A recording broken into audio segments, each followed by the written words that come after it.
बहुत साल पहले की बात है। वनश्री नाम की लड़की अपने माँ पापा के साथ चंडीगढ़ में रहती थी। उसके माँ पापा के साथ वो बहुत खुश थी। उसके पिताजी शहर में अच्छी कमाई कर लेते थे और इसीलिए उनका रहन सहन भी बहुत अच्छा था। अचानक से एक दिन वनश्री अपने माता पिता के साथ उसके दोस्त के घर जाने लगती है। तभी हाईवे पर उनका बहुत बड़ा एक्सीडेंट हो जाता है और उसमें वनश्री के माता पिता गुजर जाते हैं।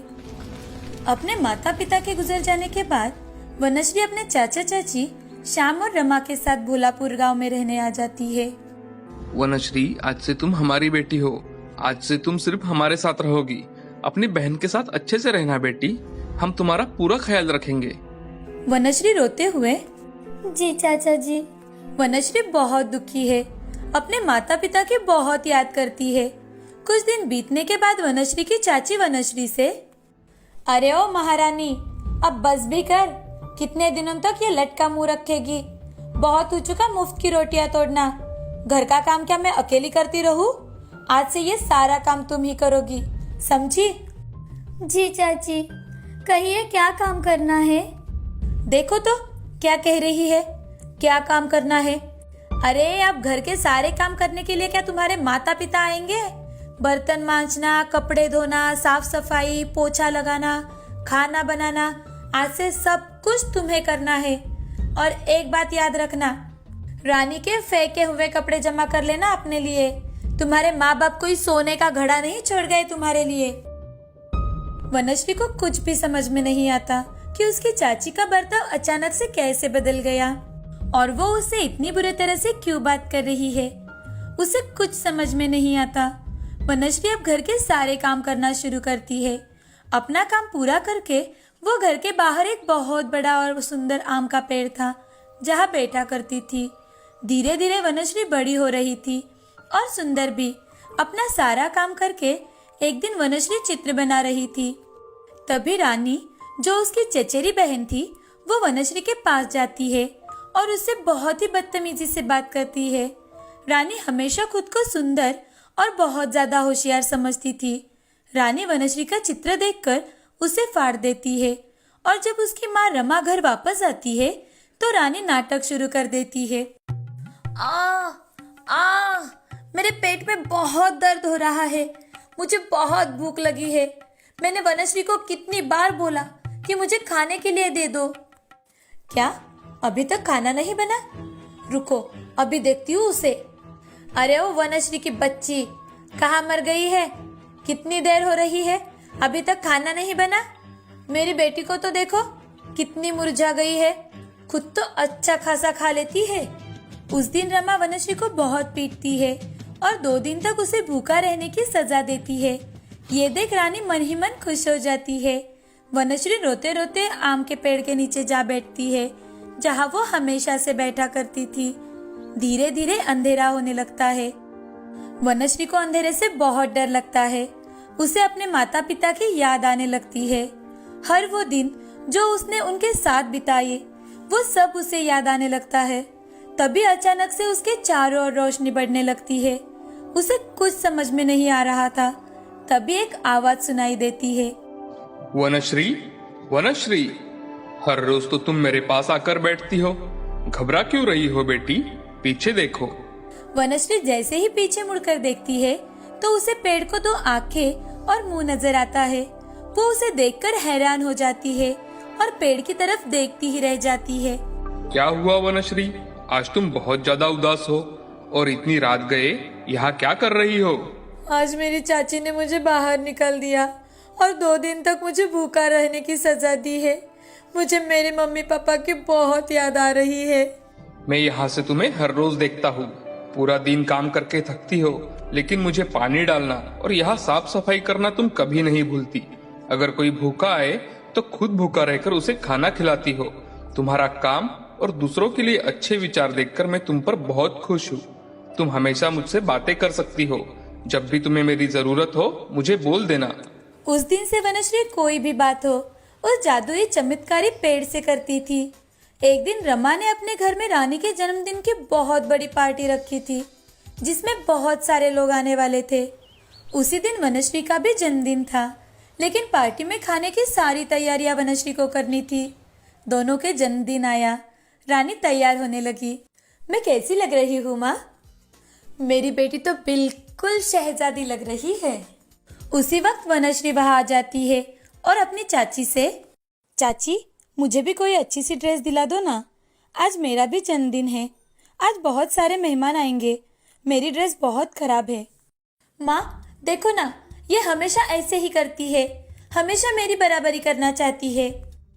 तुम्हें क्या जरूरत है अच्छे कपड़े पहनने की? जन्मदिन तो मेरी बेटी का है। और एक बात ध्यान में रखना, आज तुम किसी के सामने नहीं आओगी, बाहर पीछे ही रहना। चाची आज तो मेरा भी। तभी रमा उसे धक्का देकर निकाल देती है और उसे 100 लोगों का खाना बनाने के लिए बोलती है। वनश्री इतने कम वक्त में इतना सब कैसे होगा, ये सब सोचकर घबरा जाती है। तभी उसे पेड़ की बातें याद आती है और वनश्री पेड़ के पास जाकर उसे सारी बातें बताती है। अरे इतनी सी बात, 100 लोगों का ही खाना बनाना है ना तुम्हें? जरा अपने घर के अंदर जाकर देखो। अंदर जाकर वनश्री देखती है तो सारा खाना तैयार था। ये देखकर वो बहुत खुश हो जाती है। वो बाहर आकर हाथ जोड़कर पेड़ का धन्यवाद करती है। तभी उसकी चाची वहां आ जाती है और वनश्री से, अरे ओ लड़की, खाना तैयार हुआ कि नहीं? हाँ चाची, बस हो गया। रमा सारा खाना बना देखकर चकित हो जाती है और वो पार्टी में चली जाती है। सभी लोग खाना खाते वक्त खाने की बहुत तारीफ करते हैं। ये सब देख वनश्री बहुत खुश हो जाती है। ये सब बातें वनश्री जाकर चमत्कारी पेड़ को बताती है। तभी पेड़ वनश्री से, हैप्पी बर्थडे वनश्री। वनश्री बहुत खुश हो जाती है और पेड़ को गले लगा लेती है, क्योंकि बहुत सालों बाद उसे किसी ने बर्थडे विश किया था। बेटी, क्या तुम्हें पार्टी में नहीं जाना? नहीं, मुझे चाची ने अंदर आने से मना किया है, और वैसे भी मेरे पास कोई अच्छी ड्रेस भी नहीं है जो मैं पहनकर पार्टी में जाऊं। तुम एक काम करो, हाथ उठाकर मेरे कुछ पत्ते तोड़ो। आंगन में जितने भी पेड़ हैं, उन पेड़ों के तुम्हें जो भी फूल पसंद आए वो तोड़ लाओ। वनश्री के आंगन में बहुत ही सुंदर फूल खिले थे। उसे तोड़कर वनश्री पेड़ के पास लेकर आती है और चमत्कारी पेड़ उन सभी चीजों से वनश्री के लिए एक बहुत ही सुंदर और प्यारी सी ड्रेस बनाता है, जिसे पहनकर वनश्री बहुत ही खुश हो जाती है और बहुत ही खूबसूरत दिखने लगती है। इतना ही नहीं, उस चमत्कारी पेड़ ने उसे उसके माता पिता से भी बात करवाई। बेटी, कैसी हो तुम? तुम आज बहुत खूबसूरत लग रही हो बेटी। तुम हमेशा खुश रहो। ऐसा कहकर वो वहाँ से गायब हो जाते हैं। वनश्री आज बहुत खुश थी। वनश्री चमत्कारी पेड़ के साथ अपना जन्मदिन मनाने लगती है। उसी वक्त वहाँ पर रमन आ जाता है। रमन एक बहुत ही सुंदर, सीधा साधा, सुशील और अमीर व्यक्ति था। वो वनश्री की ओर देखता है तो बस देखता ही रह जाता है। उसी वक्त वनश्री का ध्यान रमन की तरफ जाता है और वो पेड़ के पीछे छुप जाती है। अरे सुनो, सुनो तो, कौन हो तुम और यहाँ क्या कर रही हो? पार्टी तो अंदर चल रही है। वनश्री चुपके से रमन को देखती है। रमन उसे फिर से आवाज लगाता है, कौन हो तुम? बाहर आओ, चलो मेरे साथ अंदर चलो। तुम्हारा नाम क्या है? मेरा नाम वनश्री है। जादुई पेड़ वनश्री को रमन के सामने लाता है और उसे अंदर जाने के लिए कहता है। वनश्री रमन के साथ अंदर चली जाती है और सभी पार्टी एंजॉय करते हैं। रमन बातों बातों में उसकी सारी बातें जान लेता है। कुछ समय बाद पार्टी खत्म हो जाती है और सभी लोग अपने अपने घर चले जाते हैं। दूसरे दिन रमन अपने माता पिता के साथ रानी के घर आता है। अरे प्रीतम भाई साहब, आइए आइए, आज अचानक कैसे आना हुआ? श्याम जी, कल की पार्टी तो बहुत अच्छी थी और उससे अच्छी बात यह है कि हमारे रमन को आपकी बेटी बहुत ज्यादा पसंद आई है, इसलिए हम उसका रिश्ता लेकर आपके यहाँ आए हैं। ये सब सुनते ही रानी और उसकी माँ बहुत खुश हो जाती है और रमा रानी को अच्छे से तैयार करके बाहर लाती है। रानी हमारी बहुत ही लाडली बेटी है। रानी बिटिया, यहाँ आओ। नहीं पिताजी, मुझे जो लड़की पसंद है वो रानी नहीं, वनश्री है, जो कि रानी की चचेरी बहन है। अगर मैं शादी करूंगा तो सिर्फ उसी से करूंगा। रमन की सारी बातें सुनकर रानी को वनश्री पर बहुत गुस्सा आता है। श्याम और रमा भी आश्चर्यचकित हो जाते हैं। रमा सोचती है कि वनश्री तो उस पार्टी में थी ही नहीं। रमा ये बात बताने की कोशिश करती है। नहीं नहीं भाई साहब, आपको कोई गलतफहमी हुई है, क्योंकि कल रात तो वनश्री पार्टी में थी ही नहीं और आज भी यहाँ नहीं है। वनश्री ये सारी बातें चुपके से सुन रही होती है। तभी रमा की माँ का ध्यान उसकी ओर जाता है और वो उसे बाहर लेकर आती है। कितनी सुंदर है ये। क्या भाई साहब, आप तो कह रहे थे कि वनश्री घर पर ही नहीं है, तो ये कौन है? जाने दीजिए, अब हमारे बेटे की शादी होगी तो सिर्फ और सिर्फ वनश्री के साथ ही होगी। रमन का परिवार उस गांव का सबसे अमीर खानदान था और इसी कारण श्याम और रमा उनके सामने कुछ नहीं बोल पाते। शादी पक्की करके रमन का परिवार वहां से चला जाता है और रानी जोर जोर से रोने लगती है। तभी रमा वनश्री को बहुत पीटती है। कल तुझे कहा था ना कि तू घर में कहीं नहीं दिखनी चाहिए। काम की ना काज की, दुश्मन अनाज की, मेरी बच्ची को रुला दिया ना तुमने। वनश्री रोते हुए पेड़ के नीचे चली जाती है और वो पेड़ को सारी बातें बताने लगती है। उसके चाचा चाची के बर्ताव से वो बहुत दुखी थी, लेकिन उसे एक अच्छी राहत भी मिली थी क्योंकि उसकी शादी मनचाहे लड़के से होने वाली थी। कुछ ही दिनों में वनश्री और रमन की शादी हो जाती है। शादी के बाद वनश्री पेड़ से मिलने जाती है। तभी पेड़ वनश्री से, वनश्री खुश रहो। और एक बात, आज तुम अपने साथ मेरी कुछ सूखी लकड़ियां लेकर जाओ। जब भी तुम्हें मेरी जरूरत हो उन लकड़ियों से बोलो, तुम्हारी हर एक ख्वाहिश पूरी होगी। वनश्री जादुई पेड़ की कुछ सूखी लकड़ियां लेकर अपने ससुराल जाती है और अपने पति के साथ खुशी खुशी रहने लगती है। रिया अपने परिवार के साथ दिल्ली में बचपन से रहती थी। रिया एक सुंदर लड़की थी और साथ ही साथ अपने स्कूल में सबसे ज्यादा मशहूर थी। रिया पढ़ाई में काफी तेज थी और हमेशा क्लास में अव्वल आती थी। इसी वजह से उसके सारे दोस्त उससे जलते थे। एक दिन उनके स्कूल में एक नई लड़की का दाखिला होता है जिसका नाम था रानी। वो बहुत गरीब थी पर रानी पढ़ाई में काफी तेज थी। उसे स्कूल में एडमिशन स्कॉलरशिप की वजह से मिलता है। अब रिया और रानी में हमेशा मुकाबला लगा रहता था कि फर्स्ट कौन आएगा। एक दिन रानी रिया के घर के सामने से गुजर रही होती है। रानी उस घर को देखकर मन ही मन सोचने लगती है, रिया का घर कितना बड़ा है, काश मैं भी इतने बड़े घर में रह पाती। ऐसा मन में सोचते हुए रानी वहां से जा रही होती है। तभी उसे एक चमकता हुआ सोने और चांदी का ड्रेस खिड़की के पास दिखाई देता है। उसे देखकर उसकी आंखें खुली की खुली रह जाती है। वो सोचती है कि रिया तो बहुत ही ज्यादा अमीर है, उसके पास न जाने ऐसे कितने सोने और चांदी के कपड़े होंगे। काश मैं भी इतनी भाग्यशाली होती।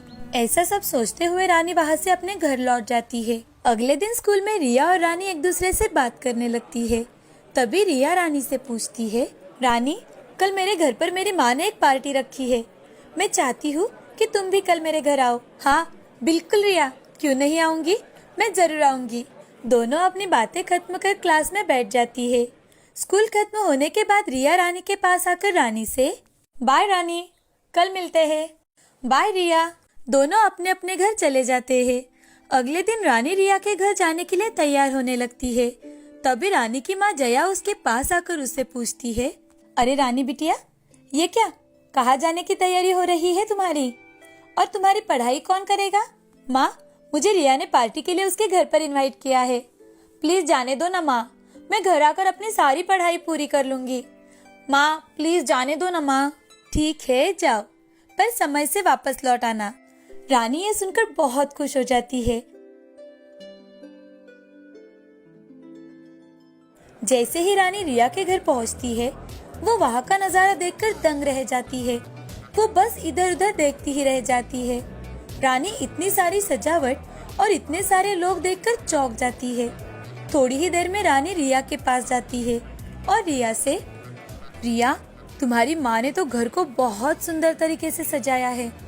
नहीं रानी, तुम गलत सोच रही हो, माँ ने नहीं, ये सब तो हमारे नौकरों ने किया है। ओह अच्छा। रिया, मेरे पेट में तो ना बहुत चूहे दौड़ रहे हैं, चलो ना कुछ खाते हैं, और मुझे बताओ तो सही आखिर खाने में क्या क्या है। रानी तुम चलो तो सही, तुम खुद ही देख लेना क्या क्या है। तब अचानक रानी को सोने और चांदी के ड्रेस की याद आती है, इसीलिए वो रिया से पूछती है, रिया यहाँ बाथरूम कहाँ है, मैं बस 2 मिनट में जाकर आती हूँ। देखो तुम आगे से सीधा जाकर राइट में जाओ, वहीं पर है, पर संभल कर जाना, गुम मत हो जाना कहीं। रानी मन ही मन सोचती है, चलो अब मुझे ड्रेस देखने का मौका तो मिला। रानी जानबूझकर रिया के कमरे की ओर जाती है और इधर उधर देखती है, पर वो ड्रेस कहीं नहीं दिखाई देती। थोड़ी ही देर में वो फिर से वापस पार्टी में लौट आती है। अरे रानी, तुमने आने में इतनी देर क्यों लगा दी? यहाँ तो डांस भी शुरू हो गया है। चलो ना, हम भी डांस करते हैं। रिया, मैं गलती से तुम्हारे कमरे में चली गई थी। फिर रिया रानी का हाथ पकड़ उसे डांस करने के लिए ले जाती है। दोनों खूब डांस करते हैं और खूब मौज मस्ती भी करते हैं। पार्टी होने के बाद रानी घर चली आती है, पर अभी भी उस ड्रेस को देखना रानी के मन में ही रह जाता है। वो उस ड्रेस के बारे में सोचना बंद ही नहीं कर पाती। उस रात रानी को एक सपना आता है। वो देखती है कि उसने वो ड्रेस पहना हुआ है और किसी राजकुमार के साथ डांस कर रही है। अगले दिन सुबह उठकर वो स्कूल में चली जाती है। स्कूल छूटने के बाद रानी से अब रहा ही नहीं जाता और वो रिया से पूछ ही लेती है। रिया, क्या मैं तुमसे एक बात पूछ सकती हूँ? हाँ रानी, पूछो ना। मैं एक दिन तुम्हारे घर के सामने से गुजर रही थी, तब मैंने तुम्हारे घर के खिड़की के पास एक सुनहरा ड्रेस देखा था, और जब मैं उस दिन गलती से तुम्हारे कमरे में चली गई थी तो वो ड्रेस वहाँ पर नहीं था। क्या तुमने वो किसी को दे दिया है?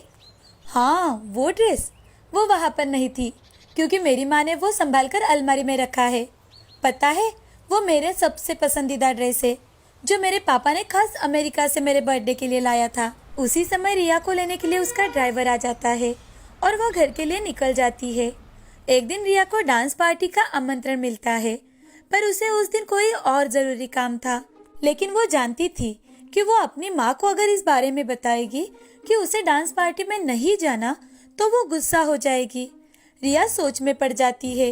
तभी उसे एक तरकीब सूझती है और वो रानी के पास बात करने के लिए पहुंच जाती है। रानी, क्या तुम मेरी एक छोटी सी सहायता करोगी? हाँ बोलो ना रिया, क्या बात है? क्या तुम इस संडे मेरी जगह एक डांस पार्टी में जाओगी? तुम्हारी जगह? मैं कैसे? और मेरे पास तो पहनने के लिए अच्छे कपड़े भी नहीं है। तुम उसकी चिंता मत करो, मेरे पास बहुत सारे अच्छे कपड़े हैं, तुम उनमें से कोई ले लेना। पर मैं कैसे? मुझे याद है, तुम्हें मेरी एक ड्रेस बहुत पसंद आई थी ना, मैं तुम्हारे लिए कल वही ड्रेस लेकर आऊंगी।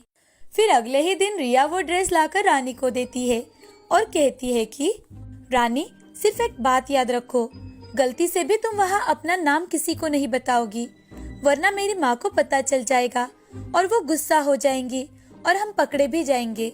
हाँ, मैं किसी को पता नहीं चलने दूंगी, तुम चिंता मत करो। थोड़े ही दिनों में संडे आ जाता है और अब रानी सोचती है कि अगर उसकी माँ को सच बताया जाए कि वो रिया की जगह जाने वाली है तो वो कभी उसे जाने नहीं देंगी। इसीलिए वो अपनी माँ से झूठ बोलती है। माँ, मैं रिया के घर पढ़ने के लिए जा रही हूँ, वहीं से खाना खाकर आऊंगी। ठीक है, जाओ, पर 10 बजे से पहले घर आ जाना, वरना तुम्हारे पापा का गुस्सा तो जानती हो ना। हाँ माँ, मैं 10 बजे तक घर पर पक्का आ जाऊंगी। रानी वो ड्रेस पहनकर पार्टी में जाती है और सारे लोग बस उसे ही देखने लगते हैं। रानी जो बोलती है सब वैसे ही करने लगते हैं। फिर उसे पता चलता है कि ये ड्रेस कोई साधारण ड्रेस नहीं है, बल्कि एक जादुई ड्रेस है। वो बहुत खुश होती है क्योंकि सब उसके ऑर्डर्स मान रहे थे। वो खूब मजे करती है और नाचते नाचते उसे पता ही नहीं चलता कि 10 बजने वाले हैं। जब 5 मिनट बाकी होते हैं, वो अपना ड्रेस बदलने के लिए भागते हुए बाथरूम में जाती है। जल्दबाजी में अपनी ड्रेस बदलकर जादुई ड्रेस वहीं पर भूल जाती है और घर के लिए निकल पड़ती है। आधे रास्ते तक आने के बाद उसे अचानक से याद आता है कि वो ड्रेस वही भूल के आई है। इसीलिए वो रिया के ड्राइवर को वापस उसी जगह ले जाने के लिए कहती है। पर रानी वहाँ जाकर देखती है तो उसे वो ड्रेस कहीं नहीं दिखाई देती। वो उसे बहुत ढूंढती है, लेकिन उसे वो ड्रेस वापस नहीं मिलती। निराश होकर रानी घर चली आती है और बहुत रोने लगती है। उसे लगता है कि वो असली सोने और चांदी की ड्रेस थी, इसीलिए वो घबराकर सारी बात अपनी माँ को बताती है। कितनी लापरवाह हो तुम, तुम्हारी वजह से तो हम सब सड़क पर आ जाएंगे, भीख मांगने के लायक भी नहीं बचेंगे। किसने कहा था तुम्हें सोने और चांदी की ड्रेस पहनकर कहीं जाने को? तुम्हारी गलती की सजा सबको भुगतनी पड़ेगी। रानी पूरी रात सोच सोच कर रोने लगी। वो पूरी रात सो नहीं पाती। अगले दिन वो शर्म के मारे रिया को सीधे मुंह देख भी नहीं पाती। रानी सर झुकाकर उसके सामने खड़ी होती है। तब रिया उससे पूछती है, हाय रानी, तुम्हारी कल की पार्टी कैसी थी? रानी बिना कुछ कहे वहां से रोती हुई भाग जाती है। उसी रात रानी जब अपने कमरे में आती है तो बिस्तर की ओर देखकर बिल्कुल हैरान हो जाती है। रानी देखती है कि उसका वो ड्रेस सही सलामत उसके बिस्तर पर है। फिर अचानक वो ड्रेस बोलने लगता है। रानी, उस पार्टी में एक लड़की ने मुझे चोरी कर लिया था।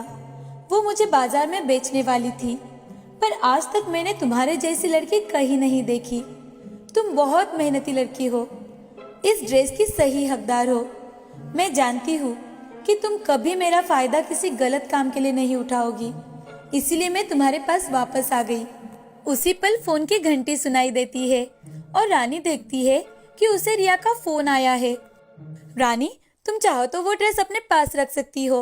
मुझे पता है तुम्हें वो ड्रेस बहुत पसंद है, तो मेरी तरफ से एक गिफ्ट समझकर अपने पास रख लो। और हाँ, उस दिन मेरी मदद करने के लिए बहुत बहुत शुक्रिया रानी। थैंक यू रिया। अब रिया उस जादुई ड्रेस से जो कुछ भी मांगती थी वो सब कुछ उसे चुटकियों में मिल जाता था। रानी अब उस जादुई ड्रेस की मदद से अपनी जरूरत की हर वो चीज उसे मांगती है और रानी अपने जैसे गरीब लोगों की मदद भी करने लगी थी। इसी तरह से रानी खुद की और दूसरों की मदद कर हंसी खुशी अपना जीवन बिताने लगी।